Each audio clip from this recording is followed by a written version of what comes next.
जैसे पूर्णिमा ने बताया, सत्संगति हमारी संगत कैसी है वही बता देती है कि हम कैसे होने वाले हैं, हमारा भविष्य कैसा है। कहते हैं कि कल जो हम कर रहे थे उसका फल, उसका ही रिजल्ट हम आज होते हैं। जो हमने किया उसका फल हम आज हैं। आप 6 महीने 5 महीने पहले कोई बीज लगाएंगे तो वही फसल आपको आज मिलेगी। जो आप बीज बोएंगे वही फसल मिलती है। क्या कभी ऐसा होता है कि खेत में गन्ना बुआ हो और सोना उगा हो?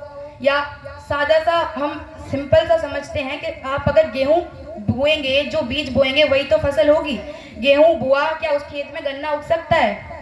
उसी तरह से जो आपने 1 साल 2 साल पहले अपना संग रखा है, जैसा आचरण किया है, जिन चीज़ों का अध्ययन किया है, उसी का फल आप आज हैं।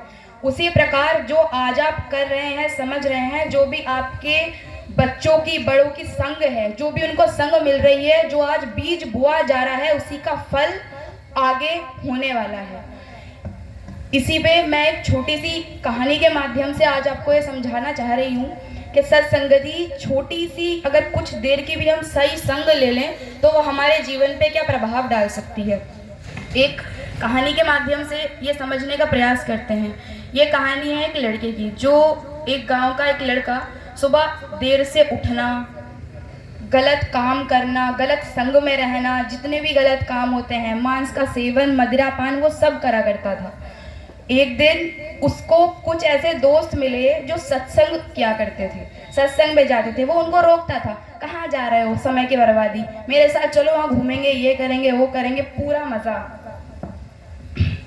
वो उनको गलत काम की ओर प्रेरित करता था। किंतु क्या हुआ, जो लड़का, जो उसका दोस्त था, जो सही संग में जाता था, जबरदस्ती वो उसको रोज बोलता था कि चलो चलो, सत्संग हो रहा है आज, वहाँ सत्संग है, चलते हैं, सुनते हैं। वो नहीं जाना चाहता था, नहीं जाता था। किंतु एक दिन वो जबरदस्ती उसे खींच के उस लड़के को सत्संग में लाके बैठा दिया, जबरदस्ती।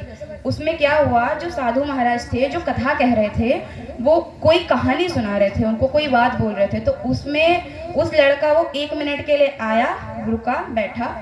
उसने बहाने से लाया था कि मत जाओ, बस मुझे छोड़ के आ जाओ। तो उस 1 मिनट में जब वो उस सत्संग में रुका, जो 1-2 मिनट वो ठहरा, उसमें उसके कानों में एक बात पड़ गई कि जो भूत होते हैं, भूत की परछाई नहीं होती। वो साधु महाराज कोई भूत की कहानी सुना रहे थे कि भूत की परछाई नहीं होती। वो बोला कि सुनो, तुम ही सुनो, मैं तो जा रहा हूँ। फिर वो गया। फिर कुछ दिन बाद क्या उनके घर में घटना घटी कि किसी कारणवश उसको अपने बैंक से, कहीं से बहुत मतलब धन निकाल के उसको लाना था। जब वो धन निकाल के ला रहा था, अपने सारे जीवन की पूंजी, अपने घर परिवार की वो ला रहा था, तो उसे आते आते रात हो गई।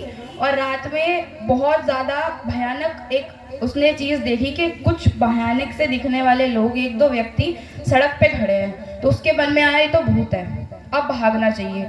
वो लोगों ने जब उनका रास्ता रोका, वो भूतों ने जब उसका रास्ता रोका, तो वो सब कुछ छोड़ के, अपने घर की पूंजी छोड़ के भागने को तैयार हुआ। भाग खड़ा होने की उसके मन में आई एकदम से।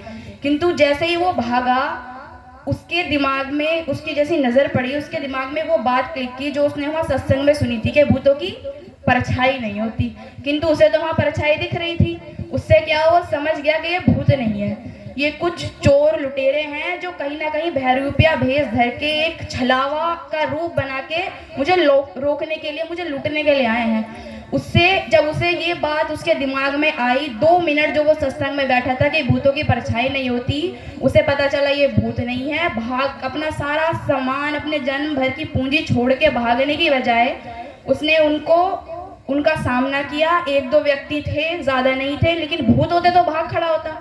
अब तो लड़ेगा, जिंदगी का सवाल है। उससे क्या हुआ, उसकी सारी धन संपत्ति बच गई और वो उसे स्वच्छ एकदम सही से अपने घर ले जाने में सफल रहा। उस दिन से उसने निर्णय लिया कि मैं रोज सत्संग में जाऊंगा, कथा और प्रवचन सुनूंगा।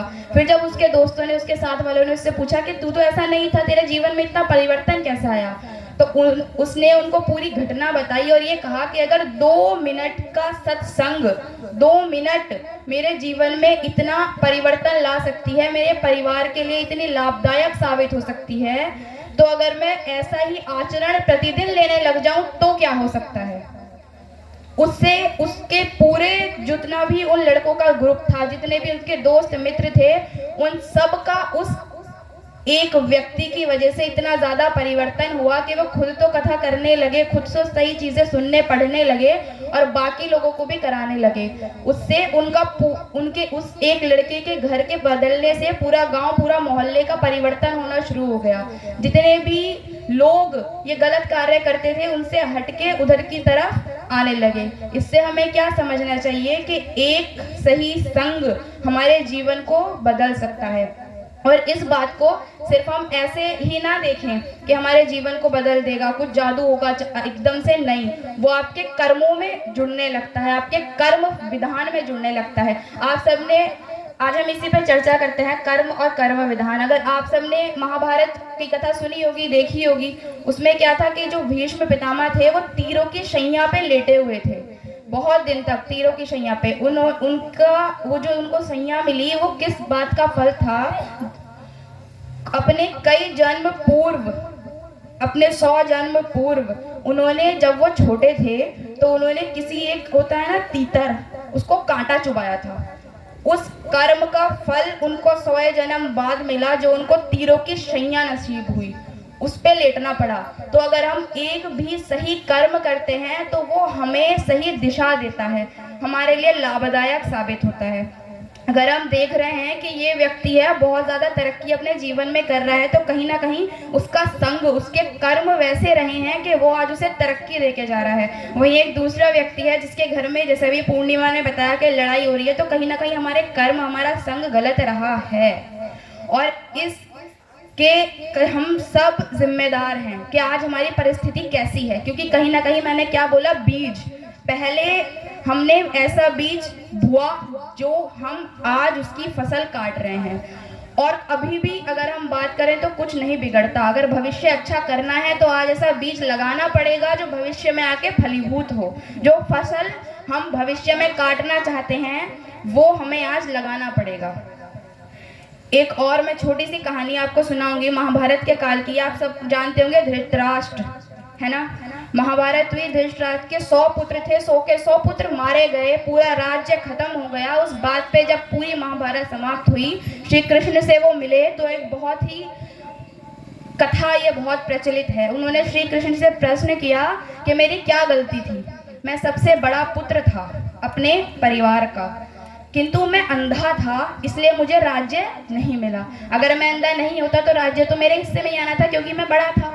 मैं अंधा था, मुझे राज्य नहीं मिला। मेरे छोटे भ्राता को, छोटे भाई को राज्य दे दिया गया, क्योंकि मैं अंधा था, उसे राज्य दे दिया गया। फिर उसके पुत्र राजा बनते। यही जो दुख था, यही व्यथा थी मेरे पुत्रों के मन में थी कि हमारे पिता जो थे वो ज्येष्ठ थे, वो बड़े थे, उन्हें राज्य मिलता तो हम पे आता, किंतु छोटे भाई पे गया, फिर छोटे भाई के पुत्रों पे जा रहा था। और यही पूरी महाभारत का कारण बना। तो उन्होंने श्री कृष्ण से प्रश्न किया कि मेरी ऐसी क्या गलती रही कि मैं बड़ा होके भी राजा नहीं बन पाया? मेरे 100 पुत्र थे, एक भी पुत्र शेष नहीं बचा। मेरी ऐसी क्या गलती थी कि मेरा पूरा राज्य समाप्त हो गया?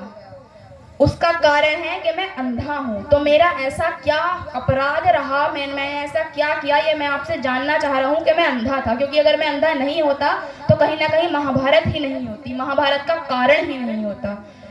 वो अंधा था इसीलिए पूरी महाभारत हो गई। तो इस बात पे श्री कृष्ण ने उनको कहा, उनको उनके पूर्व जन्मों की कथा सुनाई कि आज से 400 वर्ष पूर्व तुम्हारे सारे कर्म अच्छे हैं, तुम्हारा कोई दोष नहीं है, तुम्हारी कोई गलती नहीं है, लेकिन मैं अगर तुम्हारे पूर्व जन्म देखूं तो आज से 400 वर्ष पूर्व तुम एक राजा के पुत्र थे।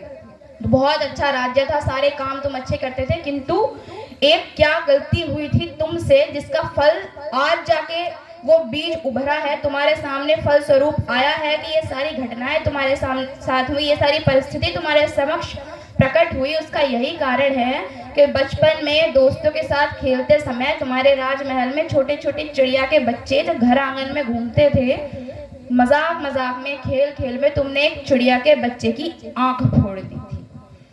किंतु उसके बाद तुमने बहुत अच्छे काम किए अपने जीवन में। तुम अपने पूरी प्रजा का ध्यान रखते थे, सब काम करते थे। तुम्हारे अच्छे कर्म का पलड़ा इतना भारी था कि वो एक बुरा कर्म तुम्हारे सामने आ ही नहीं पाया। इतने तुमने अपने जीवन में अच्छे कर्म किए थे कि आज तक तुम्हारे साथ सब अच्छा हुआ और वो जो एक गलत कर्म था, जो एक गलत बीज तुमने बोआ था, उसको फलीभूत होने में, उसको सामने आने में 400 वर्ष लग गए। ये होता है अच्छे कर्मों का प्रभाव कि एक गलत कर्म आपने किया भी है तो वो दब जाएगा, किंतु कर्म सामने आना जरूर है कि उसी का फल है जो आज तुम्हारे सामने आ रहा है, जिसके कारण आज तुम्हें अंधा होना पड़ा। और वही पूरी महाभारत का कारण बन गया और वही उन सब के दुख का कारण बन गया, एक गलत कर्म। उससे हमें क्या समझना चाहिए, क्या सीख लेनी चाहिए कि हमारे पहले कुछ ऐसे अच्छे कर्म रहे होंगे जो आज हमको खींच के यहाँ ले आए, और अभी जो हम समय दे रहे हैं 2 घंटे 3 घंटे, ये भी हमारे उन कर्मों में जुड़ रहा है जो भविष्य में जाके कुछ ना कुछ ऐसा अच्छा कर जाएगा जो हम अनुभव तो सब करते हैं, महसूस सब करेंगे कि कुछ हमारे साथ अच्छा हुआ है, किंतु समझ नहीं पाते क्या हुआ है। ये उसी दिव्य शक्ति का प्रभाव होता है कि हमें जब सहायता की आवश्यकता होती है तो कोई भी अनजाना राह चलता व्यक्ति भी हमारी सहायता कर जाता है। हम सिर्फ महसूस कर पाते हैं कि हमने ऐसा क्या किया, हम तो इसे जानते भी नहीं थे, हमारे एक्सीडेंट हो गया, गिर गए, अनजाना सा कोई आएगा आपको हॉस्पिटल में ले जाके एडमिट कर देगा, हमने ऐसा क्या किया, हम वो समझ नहीं पाते क्योंकि हम पहली चीजें नहीं जानते। किंतु वो जो ईश्वरी सत्ता है वो आपका यही जन्म नहीं, वो आपके पिछले 1000 जन्म भी देख के बैठी है कि कब आपने क्या अच्छा कर्म किया था, जो आपने बीज बोआ था उसका फल आपको इस जन्म में देना है।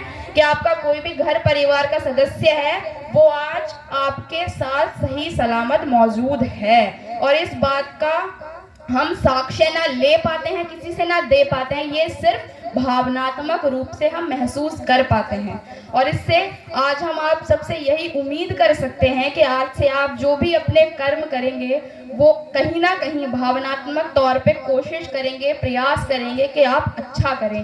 किसी को सहायता की आवश्यकता है, उस एक व्यक्ति की सहायता करेंगे तो वो आपके घर लौट के आनी ही आनी है, किसी ना किसी रूप में, किसी ना किसी तरह से वो आशीर्वाद, वो ऊर्जा वो लौट के आएगी ही। और उससे क्या होगा, जिस व्यक्ति की आपने सहायता करी उसके मन में होगा कि यार मैं इसे नहीं जानता था, इसने मेरी सहायता करी तो क्यों ना मैं भी किसी की सहायता करूं। हो सकता है अगले दिन उसके सामने कोई पीड़ित व्यक्ति आ जाए जिससे सहायता की आवश्यकता हो, वो उसकी सहायता कर दे, यही क्रम आगे चलता जाए और इसका फल भी, सबका फल आपको आएगा क्योंकि वो शुरुआत आपसे हुई।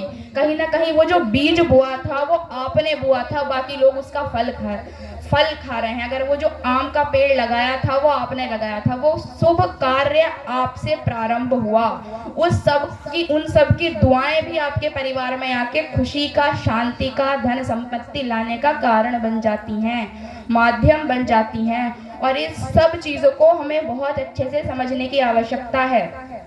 श्री कृष्ण ने साफ कहा है कि जो भी कर्म कर रहे हो वो बिना फल की इच्छा से स्वच्छ मन रख के करो, वो फल घूम फिर के तुम्हारा पीछा कहीं नहीं छोड़ेगा। तुमने जो कर्म कर दिया है वो इसी वातावरण में उपस्थित है। मैं एक छोटे सा बात बोलती हूँ, अगर आज कि आपका कोई बच्चा है, वो यूनिफॉर्म में, आपने किसी व्यक्ति को ड्रेस में देखा, अपना खुद का बच्चा है, वो अगर कपड़े बदल के आपके सामने आ जाए तो आप उसे नहीं पहचानोगे कि हमने तो बस इसे सफ़ेद कपड़ों में देखा है, हमने तो बस इसे पीले कपड़ों में देखा है। नहीं पहचानोगे, पहचानोगे ना। अगर हम लोगों को, आपने इन लोगों को सबको देखा है, इनके आपको चेहरे तो याद है, कपड़े अगर ये बदल के आ जाए तो पहचान लेंगे सब लोग, है ना। उसी तरह से हमारे कर्म होते हैं। हमारी जो आत्मा है, हम क्या बोलते हैं कि शरीर मर जाता है, आत्मा वस्त्र की तरह, जैसे हमारा शरीर वस्त्र बदलता है उसी प्रकार आत्मा शरीर बदलती है। जब हम अपने रिश्तेदारों को, अपने घर परिवार के सदस्यों को अगर वो वस्त्र बदल के आ जाए पहचान लेते हैं, उसी प्रकार जो हम आज कर्म करके जा रहे हैं इस प्रकृति में, अपने शब्द, अपनी ऊर्जा छोड़ के जा रहे हैं, वो कर्म भी अगर हम शरीर बदल के आ जाएं तो हमें पहचान लेते हैं, वो हमारा पीछा कभी नहीं छोड़ते। हमें लगता ही है कि हम बच जाएंगे पर हम नहीं बचते। वो कर्म जो वातावरण में फैल रहे हैं, जो हम पिछले जन्म में करके गए हैं, खिंच के हमें पहचान के हमारे सामने आ ही जाते हैं। और ये बात सत्य है। तो उस बात पे क्या कहा गया है कि आप सही मन से, साफ मन से अच्छे कर्म करें, तभी आपका घर परिवार सुखी होगा। अगर आप किसी और का परिवार सुखी रखने में सक्षम है, आपने किसी को एक छोटा सा कारण दे दिया, किसी की सहायता कर दी खुश रहने का, तो वो खुशी आपके घर में आपको उसी दिन आके दिखने लगेगी। कि रोज तो नहीं होता था, बच्चे लड़ते झगड़ते रहते थे, आज कैसे ये बिना कहे किताबें खोल के बैठे हैं, अच्छा अनुभव होता है ना, शांति मिलती है। कि हम तो कहते थे पढ़ लो पढ़ लो पढ़ लो, कुछ करो, नहीं पढ़ रहे हैं, आज बिना कहे ये पढ़ रहे हैं। कुछ तो अच्छा अनुभव हुआ, तो कहीं ना कहीं किसी तो टीचर ने, किसी तो व्यक्ति ने उन्हें ऐसा कहा कि वो आज पढ़ने पे विवश हो गए। और वो उसी का कारण है कि आप किसी के घर में कुछ अच्छा कार्य करके आए हैं, किसी की सहायता करके आए हैं, जो आपके पुत्र की, आपके पति की, आपके घर परिवार के सदस्यों की कोई सहायता कर रहा है, क्योंकि आपने किसी और की। वो कर्म घूम के आ ही जाएगा, किसी भी वेश में आओ पहचान लेगा। उसी पे श्री कृष्ण ने कहा है कि कर्मण्यवाधिकारस्ते माँ फलेषु कदाचन माँ कर्म फल हेतुर्भुर्म ते संगो सत्व कर्मणि। तो इसी के साथ अब मैं पूर्णिमा को माइक देना चाहूंगी। धन्यवाद।